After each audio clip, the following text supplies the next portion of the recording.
دو لشکر ہیں دنیا میں، حزب الشیطان ایک شیطان کا لشکر، حزب اللہ ایک اللہ کا لشکر، اور ان دونوں کی ٹکر ہے۔ شیطانی لشکر چاہتا ہے کہ دنیا میں برائی کو غالب کرے، حق کو مغلوب کرے، باطل کو غالب کرے، گناہ کو عام کرے، رشوت کو عام کرے، سود کو عام کرے، بے حیائی کو عام کرے، اور کفر کو عام کرے، اللہ کے غیر کے رشتے عام کیے جائیں، اللہ سے تعلق توڑا جائے۔ یہ شیطانی لشکر کی محنت، انسان بھی اور جنات بھی۔ ادھر لشکر ہے اللہ کا جو کہہ رہے ہیں کہ حق غالب آئے، دین غالب آئے، حیا غالب آئے، پردہ غالب آئے، نماز غالب آئے، اور اللہ کا تعلق غالب آئے، نبی کی سنت غالب آئے، زندگیاں اللہ سے جڑیں، سجدے سے جبینیں سجیں، جھوٹ زبانوں سے نکل جائے، زنا کردار سے نکل جائے، بے حیائی کردار سے نکل جائے، معاشرہ پاک ہو جائے۔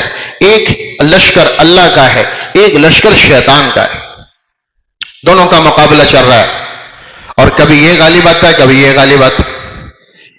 یہ جو ٹکر ہے، کشمکش، یہ آدم علیہ السلام اور شیطان سے چلی ہے اور قیامت تک چلنی ہے۔ یہ آدم اور شیطان سے چلی ہے اور اس کشمکش کو قیامت تک چلنا ہے۔ کبھی وہ غالب آتے ہیں، کبھی حق غالب آتا ہے، کبھی باطل غالب آتا ہے، کبھی حق غالب آتا ہے۔ یہ غلبے کی کشمکش ہے۔ ہم کس لشکر میں ہیں پہلے یہ طے کرنا۔ یہ امت میں کس لشکر کا حصہ ہوں؟ میں اللہ کے گروہ اور اللہ کے لشکر کا حصہ ہوں کہ شیطان کے لشکر کا حصہ ہوں؟ میں کیا کر رہا ہوں؟ اگر میں جھوٹ بول رہا ہوں، اگر میں جھوٹ بول رہا ہوں تجارت میں، اگر میں نماز نہیں پڑھ رہا، اگر میں حیا پر نہیں، تو میں شیطانی لشکر کا کارندہ ہوں۔ اس میں کوئی فارم نہیں فل کرنا پڑتا، اس میں کوئی ممبرشپ نہیں لینی پڑتی، اس میں کوئی آپ کو سائن نہیں کرنا پڑتا۔ جو نماز سے ہٹا وہ شیطان کے لشکر میں داخل ہو۔ عملی طور پر یہ شیطان کی تبلیغ کر رہا ہے، جو جھوٹ بول رہا ہے، جو سود لے رہا ہے، جو معاشرے کو زنا پہ لا رہا ہے، جو معاشرے کو ننگے پن پہ لا رہا ہے، عریانی پہ لا رہا ہے، فحاشی پہ لا رہا ہے، جو عورت اس کا حصہ بنتی ہے، جو مرد اس کا حصہ بنتا ہے، وہ شیطان کا کارندہ ہے، وہ شیطانی پارٹی کا ممبر ہے، وہ اپنے آپ کو شیطان کی جماعت کا حصے دار بنا چکا ہے۔ اور اللہ کی جماعت کا کام کیا ہے؟ یہ خیر کے دروازے کھولتے ہیں اور شر کے دروازے بند کرتے ہیں۔ شر کے دروازے بند کرنا، اسی لیے نیکی کا حکم دینا اور گناہ کے سامنے بند باندھنا یہ اس امت کی ذمہ داری۔ امر بالمعروف اور نہی عن المنکر اس امت کی ذمہ داری ہے۔ اس کا یہ مطلب نہیں ہے کہ آپ چلہ لگائیں تبلیغ میں، 4 مہینے لگائیں تبلیغ میں، وہ ایک انتظامی ترتیب ہے۔ اس کا یہ مطلب ہے کہ کوئی مسلمان باپ ہے تو اپنی اولاد کو نیکی پر لائے، خامد ہے تو اپنی بیوی کو نیکی پر لائے، اگر بیٹا ہے تو اپنی بہن کو، بھائی ہے تو بہن کو اپنی نیکی پر لائے، دکاندار ہے تو اپنے پڑوسیوں کو نیکی کی دعوت دے، مالک ہے تو اپنے نوکروں کو نیکی کی طرف کھینچے، نوکر ہے اپنے ساتھیوں کو نیکی کی دعوت دے۔ مومن جہاں ہوگا یہ پھول ہوگا جو خوشبو بکھیرے گا، یہ جہاں کھڑا ہوگا خوشبو آئے گی، پھول کی کوئی جگہ نہیں، جہاں رکھ دو خوشبو سے مہکا دے گا، دائیں بائیں کا ماحول خوشبودار کر دے گا۔ مومن بازار میں ہو، مومن گھر میں ہو، مومن تخت پر ہو، مومن سیاست میں ہو، مومن دفتر میں ہو، مومن کاروبار میں ہو، مومن کسی حیثیت سے ہو، اس سے خوشبو پھیلے گی، اس سے گناہ نہیں ہوگا، نہ وہ خود کرے گا نہ کرنے دے گا، نہ وہ کرے گا نہ کرنے دے گا، اور نیک کام کرے گا اور کرنے کی ترغیب دے گا، مومن سے خوشبو پھیلے گی۔ تو یہ میری آپ کی اللہ ذمہ داری لگاتا ہے کہ یہ امت بنی ہی اس لیے ہے کہ اب یہ امت اللہ کے دعوے پر گواہ ہے، نیکی کی داعی ہے، شر کے آگے یہ بند باندھے گی۔ اگر یہ امت اس ذمہ داری کو ادا نہیں کرے گی تو شیطانی کارندے غالب آ جائے گی۔ اور جیسے آج ہو رہا ہے کہ امت نے اپنا کام چھوڑا ہے، تو آپ دیکھیں ساری دنیا فحاشی اور یعنی میں ڈوب گئے، ساری دنیا میوزک میں ڈوب گئی، ساری دنیا، کیا مومن کیا کافر، کیا اپنے کیا پرائے، حالات کا جائزہ لیں آپ ذرا۔ ساری دنیا ڈوبی پڑی ہے، اور چاہے نہ چاہے، جانے نہ جانے، انجانے میں شیطان کے کارندے بن چکے ہیں، چاہے نہ چاہے شیطانی کارندے بن چکے ہیں۔ جب آپ شیطان کے، آپ انڈیا کی فوج کا ساتھ دیں تو پاکستان تو آپ کو غدار کہے گا، تو پاکستان کے تو آپ غدار ہو گئے۔ جب آپ دشمن کی فوج کی سائیڈ لیں گے اور ان کی بات کریں گے اور ان کی تعریف کے پل باندھیں گے تو آپ کو پاکستان میں غدار کہا جائے گا، اور غدار کو رعایتیں نہیں دی جاتی، اس کا تو سر اڑایا جاتا، اس کو تو سزائیں دی جاتی۔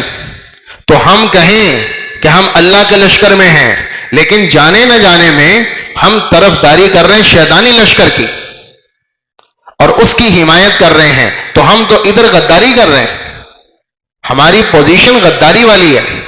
اس وقت امت کی پوزیشن غداری والی، اللہ اس کے نبی سے غداری۔ تو جب ہم غدار بن گئے تو ہمیں اللہ کیسے عزت دے، اللہ ہمیں کیسے رعایت دے؟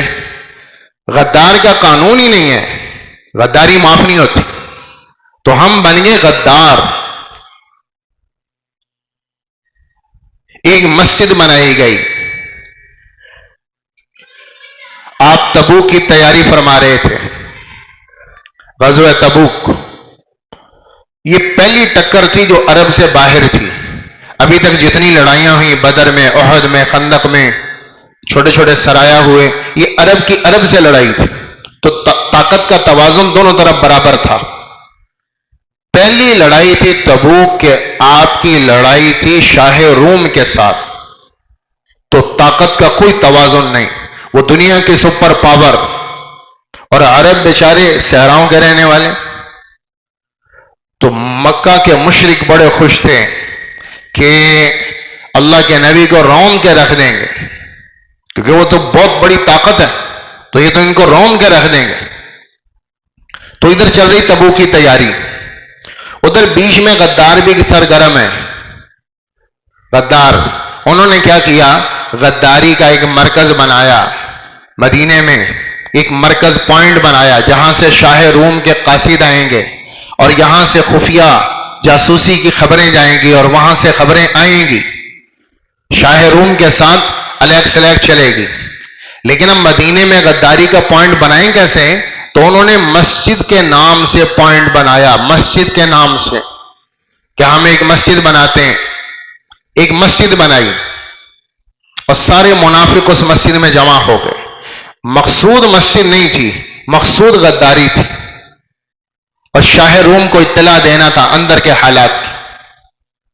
اللہ کے نبی کے پاس آئے، یا رسول اللہ، یہ ہم نے ایک مسجد بنائی ہے، تو آپ اس کا افتتاح فرما دیں، برکت ہو جائے گی آپ تشریف لائیں گے تو، تاکہ ہمارے اوپر پردہ پڑا رہے کہ افتتاح تو خود رسول اللہ نے فرمایا، تو آپ افتتاح فرما دیں اس کا۔ آپ نے کہا بھئی میں تو ابھی جا رہا ہوں غزوہ تبوک، بڑا سفر ہے، وہاں مصروفیت ہے، واپس آؤں گا تو میں آؤں گا ضرور، میں وہاں سے واپس آتا ہوں تو پھر آؤں گا، ابھی میں نہیں آ سکتا، میں مصروف۔ آپ چلے گئے غزوہ تبوک۔ جب آپ واپس آئے تو اللہ تعالیٰ نے قرآن کے ذریعے سے مسجد کے پورے نظام کو کھول دیا۔ والذین اتخذوا مسجدا ضرارا کفرا وتفریقا بین المؤمنین وارصادا لمن حارب اللہ ورسولہ وليحلفن ان اردنا الا الحسنى واللہ یشہد انہم لکاذبون لا تقم فیہ ابدا۔ اللہ تعالیٰ نے آیتیں اتار دیں، یہ مسجد نہیں، یہ غداری کا مرکز ہے، یہ مسجد نہیں ہے، یہ مسلمانوں کے بیچ میں نفرت اور فرقہ واریت ڈالنے کا پوائنٹ ہے، یہ مسجد نہیں ہے، یہ وہ کافروں کی جاسوسی کے لیے بنایا ہوا اڈا ہے، یہ مسجد نہیں ہے۔ لہذا اس مسجد کا نام رکھا گیا مسجد زرار۔ قرآن نے خود زرار کہا، یہ مسلمانوں کو نقصان پہنچانے کے لیے بنائی گئی. نام مسجد کا ہے مسجد نہیں. تو آپ سے کہا اللہ نے لا تقم فیہ ابدا، آپ نے وہاں کبھی نماز نہیں پڑھنی، آپ نے وہاں جانا ہی نہیں ہے. آپ واپس تشریف لائے، چونکہ یہ ساری حقیقت واضح ہو گئی تھی، تو آپ نے صحابہ کی جماعت بھیجی اور آپ نے اس مسجد کو آگ لگوا دی اور جلا کے خاکستر کر دیا کہ یہ مسجد نہیں ہے، یہ تو جاسوسی کا، غداری کا اڈا ہے. تو غداری اللہ کے نبی نے بھی معاف نہیں فرمائی کہ مدینے میں غدار بیٹھیں اور جاسوسی کریں. میرے محترم بھائیوں، آج میرا آپ کا امت کا کردار غداری والا ہے. کہتے ہیں لا الہ الا اللہ، سائڈ دشمن کی لے رہے ہیں. کہہ رہے ہیں محمد الرسول اللہ صلی اللہ تعالی علیہ وسلم، اور نقل ساری دشمن کی اتار رہے ہیں. اللہ اس کے رسول تو ہمیں غدار سمجھ رہے ہیں. لہذا کہاں سے برکت آئے، کہاں سے رحمت آئے، کہاں سے نصرت آئے، کہاں سے اللہ ساتھ دے، کہاں سے اللہ تعالیٰ مدد بھیجے، کہاں سے اللہ تعالیٰ اپنی عنایت کریں، کہاں سے فلاح کریں. اللہ کے وعدے سچے ہیں، ہم نے اپنی ترجیحات بدلی. اللہ غلط نہیں ہے، اللہ بالکل ٹھیک کر رہا ہے اور ہے صحیح. ایمان والوں کے ساتھ وعدے ہیں، غداروں کے ساتھ وعدے نہیں. ہم تو غداری کر رہے ہیں. رسول اللہ صلی اللہ علیہ وسلم کی سنت پر تجارت عیسائی کریں گے؟ رسول اللہ صلی اللہ علیہ وسلم کا قانون معیشت یہودی اپنے ملک میں نافذ کریں گے؟ رسول اللہ صلی اللہ علیہ وسلم کی شکل صورت زندگی گھروں میں کیا بت پرست لے کر آئیں گے؟ وہ اپنے گھروں میں نافذ کریں گے. کس کے نبی ہیں، کس کے آقا ہیں، کس کے رسول ہیں؟ کون ان کی زندگی کو مانتا ہے، کون ان کی شان کا اقرار کرتا ہے؟ وہ کس کے ہیں؟ یہودیوں کے نہیں ہیں، عیسائیوں کے آئیڈیل نہیں ہیں، وہ بت پرستوں اور ہندوؤں کے آئیڈیل نہیں ہیں. وہ ہمارے آئیڈیل ہیں، وہ ہمارے آقا ہیں، وہ ہمارے مولا ہیں، وہ ہمارے بڑے ہیں. ہم ان کے امتی ہیں، ہم ان کا کلمہ پڑھتے ہیں، ہم ان کو بڑا مانتے ہیں. تو پھر ان کی زندگی کہاں؟ باقی تو لائیں گے نہیں، وہ تو مانتے نہیں. مطالبہ مجھ سے آپ سے تھا اور میں نے بھی انکار کر دیا کہ نہیں، زبان سے آگے میں نہیں جاؤں گا. اس لیے میرے محترم بھائیوں، مسلمان جہاں ہوتا ہے، جس روم میں، وہ داعی ہوتا ہے. اور میرے نبی نے فرمایا طوبا، خوشخبری اس شخص کے لیے جعلہ اللہ مفتاحا للخیر ومغلاقا للشر، جس کو اللہ تعالیٰ خیر کی چابی بنا دے اور شر کا تالا بنا دے. جہاں جاتا ہے خیر کے دروازے کھلتے ہیں اور شر بند ہو جاتا ہے. کہا خوشخبری اس شخص کے لیے، وویل، اور ہلاکت ہے اس شخص کے لیے جس کو اللہ شر کی چابی بنا دے، خیر کا تالا بنا دے، کہ اس سے خیر کے در بند ہوتے ہیں اور شر کے در کھلتے ہیں. کہا اس کے لیے بربادی. مومن جہاں ہوگا دین کی خوشبو پھیلائے گا. اس لیے یہ عجب سا ایک ماحول بنتا جا رہا ہے، سیکولرزم. بس ٹھیک ہے، ہر بندہ جتنے لگا صحیح ہے، ہر بندہ جتنے لگا صحیح. یہ تو دعوت کا مزاج نہیں. ہر بندہ جہاں لگا وہاں صحیح نہیں ہے. صحیح وہ ہے جو ہمارے پاس ہے، باقی سب غلط ہے. صحیح وہ ہے جو رسول اللہ کے پاس ہے، باقی سب غلط ہے. صحیح وہ ہے جو اللہ کے نبی بتائیں گے، باقی سب غلط ہے. کون کہہ رہا ہے کہ جو جہاں لگا صحیح ہے؟ بس ٹھیک ہے جی، کسی نے کچھ نہ کہو، جو جن دے چل رہے ہیں سب ٹھیک چل رہا ہے. یہ سیکولرزم ذہن ہے، یہ دین کا ذہن نہیں ہے. دین کیوں آیا ہے؟ الذی ارسل رسولہ بالہدی ودین الحق لیظہرہ علی الدین کلہ.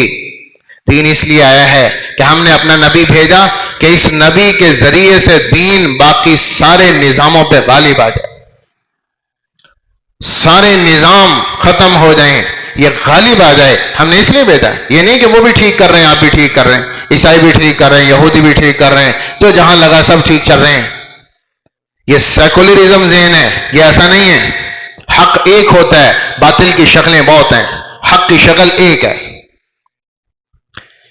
حق کی شکل صرف ایک ہے، اور وہ ہے اللہ کا حکم، حضرت محمد صلی اللہ تعالی علیہ وسلم کا بتایا ہوا طریقہ. حق کی صرف ایک شکل، باقی ساری شکلیں غلط، ساری صورتیں غلط، یہاں تک کہ صحابہ میں تو آپ نے اتنی پابندی لگائی کہ آپ نے فرمایا کفا بقوم حمقا او ضلالا، کسی قوم کے گمراہ اور بے وقوف ہونے کے لیے کافی ہے کہ وہ اپنے نبی پر اتری کتاب کو چھوڑ کر ہدایت کہیں اور تلاش کریں. بے وقوف ہونے کے لیے اتنا ہی بہت. اپنے نبی پر آیا ہوا دین چھوڑ کر اس کو سیکھنے کی بجائے کچھ اور سیکھ رہے ہوں، گمراہ ہونے کے لیے اتنا ہی کافی. آج میں اور آپ تھوڑا اندازہ کریں، اپنے گریبان میں جھانکیں، اپنے اندر دیکھیں، ہم کیا کر رہے ہیں، کیا پڑھانا تھا اپنی اولادوں کو اور کیا پڑھا رہے ہیں. تھوڑا دیکھیں، غور کریں. قرآن اور اللہ کے نبی کی بتائی زندگی سیکھنا فرض ہے. کہاں سیکھی جا رہی؟ کوئی ڈاکٹر بننے کی لائن پہ ہے، کوئی انجینئر بننے کی لائن پہ ہے، کوئی وکیل بننے کی لائن پہ ہے، کوئی تجارت کی لائن پہ ہے. تو ایک پڑھنے کی عمر ہے، کوئی 18-20 سال تک یہ انسان کے پڑھنے کی عمر ہے. وہ پڑھنے کی عمر ہم نے وہاں لگائی جہاں سے ہمیں کچھ نہیں ملا سوائے روٹی کے. روٹی کے نظام کے سوا کچھ نہیں ملا. وہاں سے ہمیں زندگی نہیں ملی، وہاں سے ہمیں اخلاق نہیں ملے، وہاں سے ہمیں خشیت نہیں ملی، تواضع نہیں ملی، خشوع نہیں ملا. وہاں سے ہمیں کچھ نہیں ملا سوائے روٹی کمانے کے طریقے کے. تو جو سیکھنا تھا وہ تو ہم نے سکھایا نہیں. لہذا ڈاکٹر بنا پر جاہل ہے، انجینئر بنا پر جاہل ہے، تاجر بن گیا پر جاہل ہے. زندگی کا پتہ ہی نہیں، زندگی سیکھی نہیں. حالانکہ زندگی سیکھنا فرض تھا، زندگی سیکھنا فرض ہے. اور ہمارے ہاں بس کیا کریں، افسوس یہ ہے کہ لوگ کہتے ہیں علم ہے، یہ بھی ایک علم ہے. زندگی اتنی نہیں ہے، نہ اس کے پاس اتنی فرصت ٹائم ہے کہ آپ دنیا کا ہر علم سیکھیں. زندگی اتنی نہیں ہے، نہ موقع ہے. سب سے پہلے اپنا ضروری علم سیکھیں، اس کے بعد غیر ضروری سیکھیں.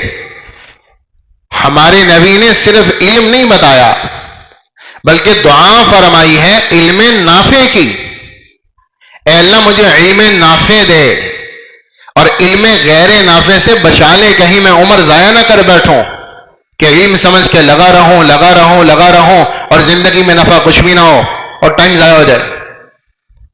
ہر چیز علم ہے، اس میں عمر لگا رہے ہیں، یہ بھی علم ہے اس میں بھی لگا لو، یہ بھی علم ہے اس میں بھی لگا لو، اور جو اصل تھا وہ سیکھا نہیں، زندگی سیکھی نہیں. لہذا میرے محترم بھائیوں، سب سے پہلے ذمہ دار میں اور آپ اپنے گھروں میں دیکھیں.